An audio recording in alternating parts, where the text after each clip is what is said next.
Números capítulo 16 comienza diciendo que junto con el levita Coré, hijo de Itar, hijo de Coat, los rubenitas Datán y Abirán, hijos de Eliab, y On, hijo de Pelet, decidieron rebelarse contra Moisés. Aquí nos cuenta cómo 250 israelitas importantes del miembro del consejo y de buena fama deciden rebelarse juntos con estos levitas y decir que ya están hartos de la autoridad de Moisés y de Aarón. Así que ellos argumentan y dicen que si toda la gente está consagrada al Señor, ¿por qué necesitan a Moisés? Porque ellos se creen superiores.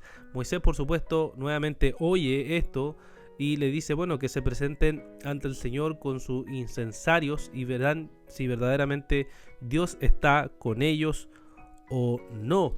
Luego le recuerda todos los privilegios que como levitas han tenido delante del Señor, e incluso en alguna ocasión Moisés aquí manda a llamar a Datán y a Abirán y ellos no quieren ir porque están totalmente rebelados ante el Señor.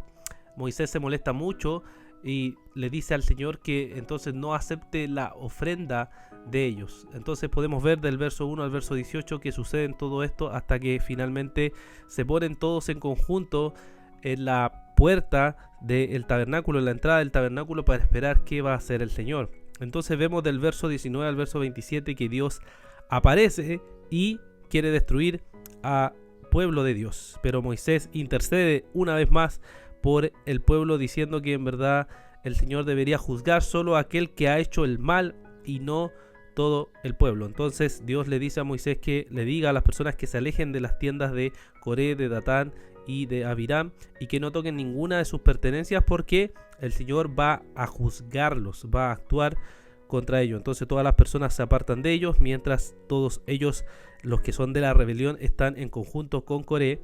Y vemos del verso 28 al verso 50 entonces el desenlace de esta rebelión. Moisés les dice, bueno, si ellos mueren de una forma normal, entonces podrán ver que Dios no está con él. Pero si Dios hace algo diferente, de tal manera que la tierra se abre y se los traga a ellos y a los rebeldes, entonces verán que el Señor verdaderamente está con él. ¿Y qué es lo que acontece después de decir estas palabras? Es que la tierra se abre y que toda Coré y toda la rebelión que se había formado con estos hombres es tragada por el Señor. La tierra se los traga vivo, dice, y todos quedan totalmente impactados. La gente comienza a correr, comienza a temer, comienza a decir, la tierra no nos vaya a tragar también a nosotros.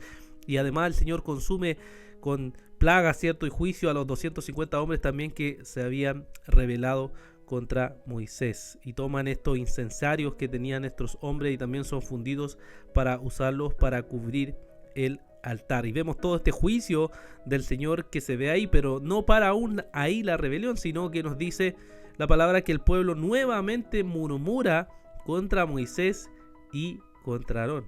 Y el Señor aparece nuevamente, quiere destruirlos. Moisés vuelve a interceder por esto y ellos nuevamente vuelven a experimentar una mortandad. El Señor manda juicios contra ellos y mata, nos dice, a 14.700 personas, sin contar la rebelión de Coré. Toda esta gente muere y lo que tiene que hacer Aarón es ir corriendo para hacer expiación por ellos para que la mortandad pare. Tenía que hacerse este sacrificio de expiación por estos pecados que el pueblo había hecho. Este capítulo entonces de número 16 nos relata toda esta rebelión. ¿Y a qué nos lleva a pensar, hermano? ¿A qué nos lleva a meditar este capítulo? Primero, que la rebeldía de Coré y de los demás muestra una rebeldía contra la autoridad establecida por Dios. La rebelión está tan fuerte en nuestro corazón que así como el pueblo de Israel había visto todas las grandiosas obras de Dios, aún nosotros hemos visto todas las grandiosas obras de Dios y aún así nos rebelamos contra la autoridad de Dios. Y esto es impresionante, hermanos. La rebelión que hay en nuestro corazón es muy, muy profunda. Y de la misma manera que hubo rebeldes en esa ocasión, en la iglesia hay gente rebelde y esa rebelión se puede manifestar de forma tan evidente como dividir una iglesia o de forma muy sutil como ir contra la autoridad que Dios ha establecido. Vivimos en una cultura en donde no le gusta la autoridad, no le agrada la autoridad, y la rebelión contra la autoridad del Señor se puede manifestar de distintas maneras, como por ejemplo la gente que se autoproclama pastor, la gente que se autoproclama como una iglesia, la gente que se autoproclama como cierto evangelista o cualquier cosa. Eso es rebelarse contra la autoridad de Dios, es ir contra lo que el Señor ha establecido. O el ignorar la autoridad de los oficiales que se han establecido en esa iglesia. El atacarla, el murmurar, el ir contra esta autoridad es ir contra la palabra de Dios. El no sujetarse a la autoridad que Dios ha establecido es ir contra la voluntad de Dios. El no reconocer la autoridad que Dios ha establecido de estas personas, de estos llamados que el Señor ha hecho, es ir contra la autoridad de Dios. Vivimos en una cultura que vive constantemente contra la autoridad de Dios. Como tú te estás rebelando contra Dios en esta forma de ir contra la autoridad de Dios.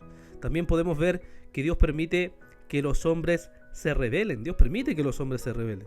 Pero esto no significa que nunca llegará al juicio, sino significa que en algún momento todo rebelde, toda persona que ha ido contra la voluntad de Dios, tendrá que enfrentarse al juicio de Dios. Tú hoy puedes rebelarte y pensar, no tendré ninguna consecuencia, no enfrentaré ningún castigo. La verdad es que quizás no de forma instantánea, como fue con Coré, pero sí en algún momento nos enfrentaremos al juicio, nos enfrentaremos a la condenación eterna, a la muerte eterna por el pecado que estemos haciendo contra la voluntad del Señor. Por eso es que Cristo tuvo que venir, porque Cristo tenía que limpiarnos de nuestros pecados, Cristo tenía que pagar por nuestra maldad, Cristo tenía que morir para poder darnos salvación a los rebeldes y pecadores que somos nosotros. Por eso es sorprendente el Evangelio, es que Él nos amó aun cuando éramos pecadores, cuando éramos rebeldes, aún nos amó y se entregó por nosotros para darnos vida y vida en abundancia.